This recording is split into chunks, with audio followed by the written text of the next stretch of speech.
नमस्कार दोस्तों, आज मैं आपके साथ डिस्कस करूंगा जो IBACIO का जो हाल ही में टायर 2 हुआ था 11 जनवरी को, उसके बाद के कौन कौन से सिनेरियोज बनते हैं।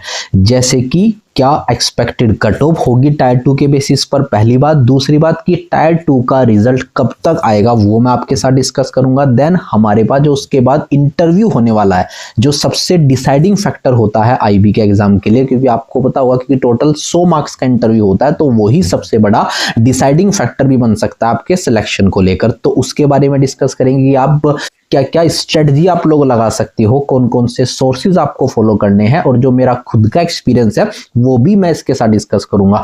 और एक जो सबसे बड़ा डाउट जो इंटरव्यूज को लेकर यूजुअली पूछा जाता है कि लैंग्वेज या फिर मीडियम क्या होता है इंटरव्यू के लिए, वो भी इसमें डिस्कस किया जाएगा। तो आप इस वीडियो को लास्ट तक जरूर देखना, आपको सारी क्लैरिटी कर दी जाएगी आज।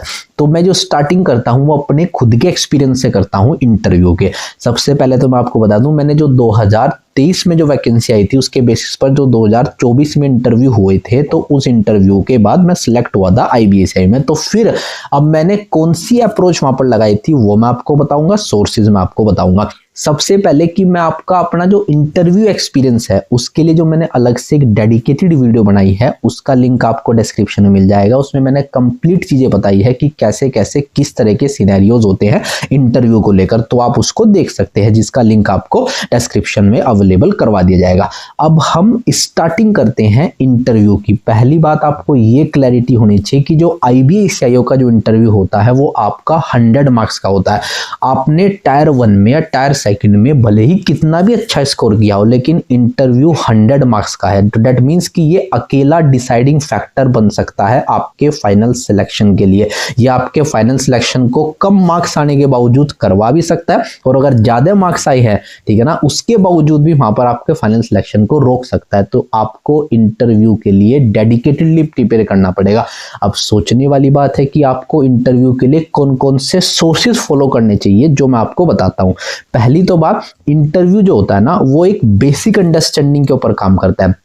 भले ही आप चीजें वहां पर PDF वगैरह से या फिर YouTube वगैरह से पढ़ ले, ठीक है ना, पढ़ने से चीजें ठीक है, नॉलेज वहां पर इंक्रीज होती है, हमारे इंटेलेक्चुअल एनहांस होता है, लेकिन जो स्पीकिंग स्किल होती है, जो कम्युनिकेशन स्किल्स होती है, उसका बहुत बड़ा रोल होता है वहां पर जो इंटरव्यू प्रिपरेशन होती है। तो कहीं ना कहीं ऐसे स्टूडेंट्स, ठीक है, जो न्यू कमर्स है या फिर जिनके पहली बार ऐसा इंटरव्यू है या फिर पहले भी इंटरव्यू दे चुके हैं, तो उनको अपनी स्पीकिंग स्किल्स के ऊपर काम करना चाहिए। जो उनकी कम्युनिकेशन स्किल है उसके ऊपर उन्हें वर्क करना चाहिए, कि आखिरकार भले ही आपके पास नॉलेज अवेलेबल हो, आपको चीजों के बारे में पता हो, लेकिन आपको डिलीवर करना भी आना चाहिए, कि उसको सामने वाले को समझाना भी आपको आना चाहिए।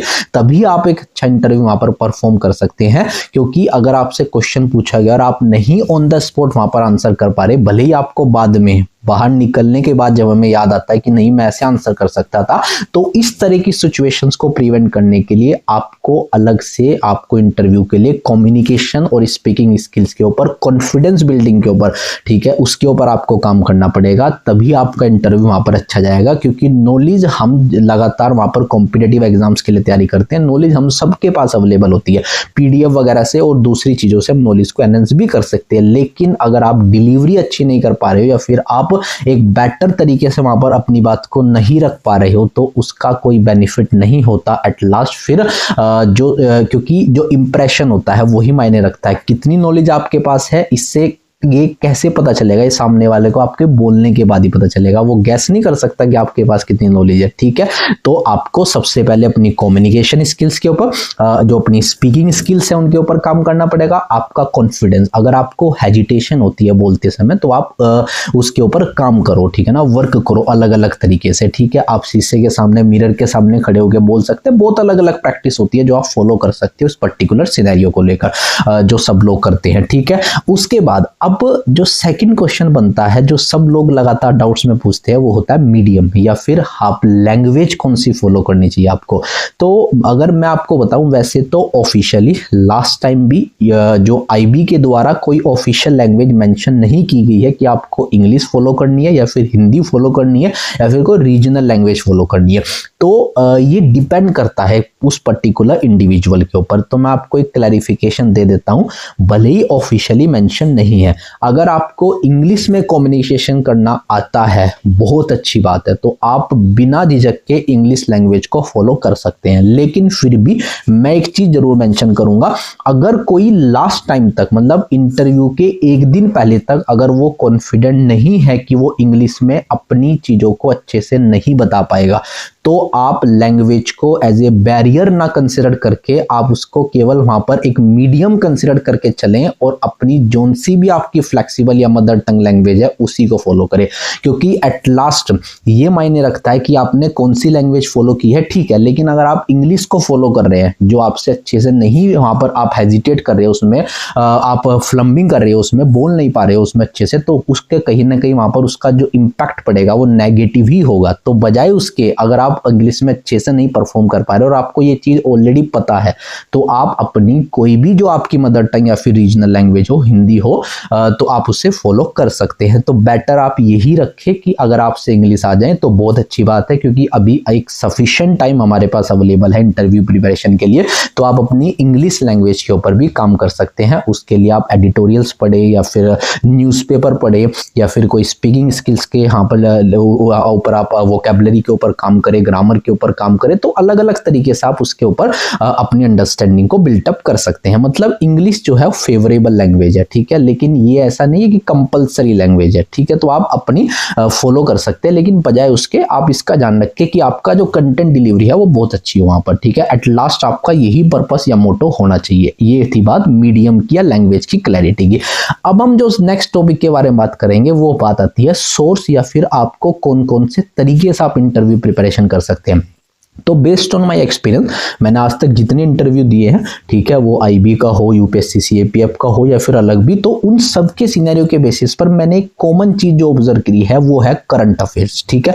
मतलब जो करंट अफेयर्स का जो रोल है ना इंटरव्यूज में वो बहुत ज्यादा है, ठीक है। मेरे जितने इंटरव्यूज में जो सबसे ज्यादा रोल मैंने ऑब्जर्व किया है वो करंट अफेयर्स का, कि जो करंट सिनेरियोज है, और ये मैं आपको क्लैरिफाई कर दूं कि ऐसा नहीं कि national scenarios, international as well as the national scenarios. तो फॉर करंट अफेयर्स, तो करंट अफेयर्स पर आपको बहुत अच्छे से फोकस करना है। तो उसके लिए आप क्या कर सकते हैं करंट अफेयर्स के लिए, तो आप रेगुलरली न्यूज़पेपर्स को पढ़े, वो द हिंदू हो या फिर द इंडियन एक्सप्रेस हो। अब मैं यहाँ पर कोई ऐसी डिबेट में इन्वॉल्व नहीं होना चाहता कि आपको द हिंदू ही पढ़ना चाहिए या फिर द इंडियन एक्सप्रेस ही पढ़ना चाहिए। जोन सा आपके लिए फेवरेबल हो, कंफर्टेबल हो, जिसकी लैंग्वेज आपको अच्छे से समझ में आ जाए, जो आपको इजिली अवेलेबल हो जाए, आप वो पढ़ सकते हो। दोनों न्यूज़पेपर अपने लेवल पर अच्छे हैं, ठीक है, द हिंदू या द इंडियन एक्सप्रेस। अब बात यह आती है कि कुछ ऐसे भी होंगे जिनको जो इंग्लिश लैंग्वेज से फैमिलियर नहीं होंगे, तो ऐसे लोग या तो अपनी कोई जो हिंदी लैंग्वेज का न्यूज़पेपर है वो फॉलो कर सकते हैं, या फिर एक तरीका मैं आपको बता देता हूं, वो इंग्लिश वालों के लिए भी है और हिंदी वालों के लिए भी है। वो है यूट्यूब से आप लोग जो एडिटोरियल या फिर दो हिंदी न्यूज़पेपर या द इंडियन एक्सप्रेस न्यूज़पेपर के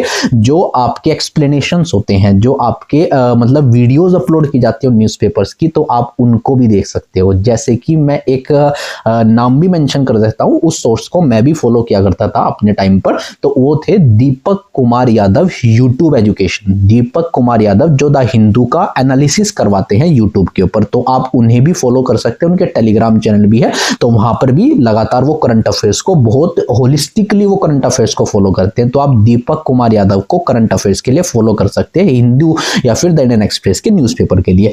अब जो नेक्स्ट टॉपिक आता है वो बात आती है कि करंट अफेयर्स की तो होगी। अब करंट अफेयर्स खाली न्यूज़पेपर से नहीं काम चलता, लेकिन जो डे टू डे या फिर जो इंटरनेशनल या फिर जो नेशनल सिनेरियोज होते हैं, उसके लिए अगर आप चाहें तो यूट्यूब पर जो स्टडी आईक्यू के चैनल्स होते हैं उनको आप बहुत होलिस्टिकली फॉलो कर सकते हैं। वो रेगुलरली डेली कम से कम 4 से 5 वीडियो डालते हैं जो ज्यादातर बेस्ड होती है इंटरनेशनल और नेशनल सिनेरियोज पर।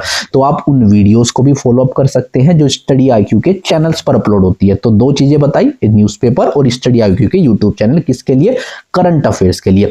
अब जो तीसरी चीज है वो है पीडीएफ्स, ठीक है। अगर मैं आपको बताऊं पीडीएफ भी है और कुछ यूट्यूब वीडियोस भी है, जैसे क्योंकि आईबी यानी कि इंटेलिजेंस ब्यूरो, तो वो बेसिकली अराउंड होते हैं इंटेलिजेंस इंटरनल सिक्योरिटी को लेकर। तो आपको थोड़ा बहुत काम करना चाहिए किसके ऊपर, इंटरनल सिक्योरिटी के ऊपर। तो उसके लिए आप क्या कर सकते हैं, तो मैं आपको बता दूं इंटरनल सिक्योरिटी के लिए यूट्यूब पर टोटल 18 वीडियोस की प्लेलिस्ट अवेलेबल है।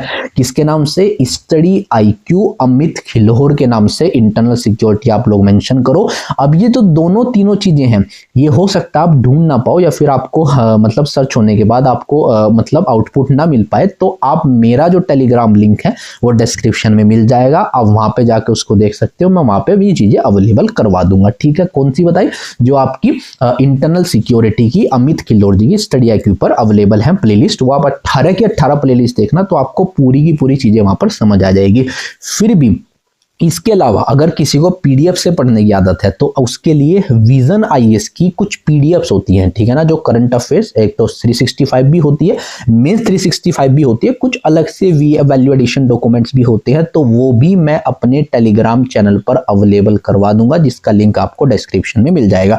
तो ये 3-4 चीजें जो मैंने आपको मेंशन करी, न्यूज़पेपर हो सकता है इसमें, ठीक है, उसके बाद जो यूट्यूब की वीडियोस बताई, जो स्टडी IQ के करंट अफेयर्स बताए, और जो विजन IAS की PDF बताई, ये 4-5 चीजें अगर आप होलिस्टिकली कवर करते हो और साथ साथ में अपनी अंडरस्टैंडिंग के ऊपर, कम्युनिकेशन स्किल्स के ऊपर, कॉन्फिडेंस बिल्डिंग के ऊपर और अपने लैंग्वेज के ऊपर अगर आप फोकस करते हो, तो आप इंटरव्यू को होलिस्टिकली प्रिपेयर कर सकते हैं, इसमें कोई डाउट नहीं है।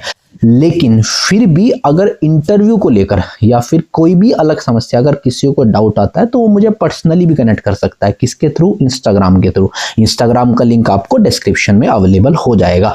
अब इन सब बातों के बावजूद फिर भी किसी को डाउट आ सकता है, तो अब मैं उस डाउट से पहले मैं आपको ये जो मेंशन कर दूं, क्योंकि वीडियो के शुरुआत में मैंने आपसे बताया था कि हम लोग आज एक्सपेक्टेड कट ऑफ की बात करेंगे और इसके बारे में बात करेंगे कि एक्सपेक्टेड कट ऑफ के साथ साथ रिजल्ट कब तक आ सकता है टायर 2 का। हालांकि अगर मैं पास्ट एनालिसिस के बेसिस पर और थोड़ा बहुत एक्सपीरियंस के बेसिस पर अगर मैं आपको बताऊं, तो मुझे लगता है कि जो टायर 2 का जो रिजल्ट आएगा वो अप्रैल के मंथ तक आ सकता है। अप्रैल के जो फर्स्ट वीक होता है वो उसमें आपको टायर 2 का रिजल्ट देखने को मिल सकता है। अब आपको एक क्लैरिफिकेशन देता हूं, जो टायर 2 का जो रिजल्ट आएगा वो टायर 1 और टायर 2 के बेसिस पर आएगा, दोनों के मार्क्स के एडिशन के बेसिस पर आएगा, और टोटल 5 टाइम्स कैंडिडेट्स को वहां पर सेलेक्ट किया जाएगा, वैकेंसी के 5 गुना कैंडिडेट। तो वो जो एक्सपेक्टेड रिजल्ट डेट्स हो सकती है वो आपको अप्रैल के स्टार्टिंग में देखने को मिलेगी। देन नेक्स्ट यानी कि एक्सपेक्टेड कट ऑफ क्या हो सकती है, जैसे कि मैंने टायर 1 की जो कट ऑफ बताई थी, वो जो UR की जो कट ऑफ थी वहां पर अराउंड 60, मैं केवल UR की ही मेंशन कर रहा हूं, तो उसके बेसिस पर अगर हम देखें जो टायर 1 और जो टायर 2 की जो एक्सपेक्टेड कट ऑफ रह सकती है बेस्ड ऑन वैकेंसीज, वो अराउंड 92 या 93 के आसपास आपको देखने को मिलेगी, और अगर कम भी चलेगी तो अराउंड 90 के आसपास आपको देखने को मिल सकती है। तो यही एक्सपेक्टेड कट ऑफ हो सकती है किसके लिए? टायर 1 और टायर 2 के बाद जो टायर मतलब इंटरव्यू के लिए जो कैंडिडेट शॉर्टलिस्ट होंगे उनके लिए। तो ये कंप्लीट सिनेरियो था जो मैंने आपको क्लैरिफाई कर दिया। इसके बावजूद भी अगर किसी को डाउट है तो वो मुझसे पर्सनली भी कनेक्ट कर सकता है, कमेंट सेक्शन में भी अपने डाउट को मेंशन कर सकता है। तो उसके लिए इंस्टाग्राम और टेलीग्राम के जो लिंक है वो आपको डिस्क्रिप्शन में अवेलेबल करवा दिए जाएंगे, और जो मेरी इंटरव्यू एक्सपीरियंस की वीडियो है वो भी आपको डिस्क्रिप्शन में अवेलेबल करवा दी जाएगी। तो इसी के साथ धन्यवाद। अभिज्ञान आपके साथ हमेशा जुड़ा रहेगा।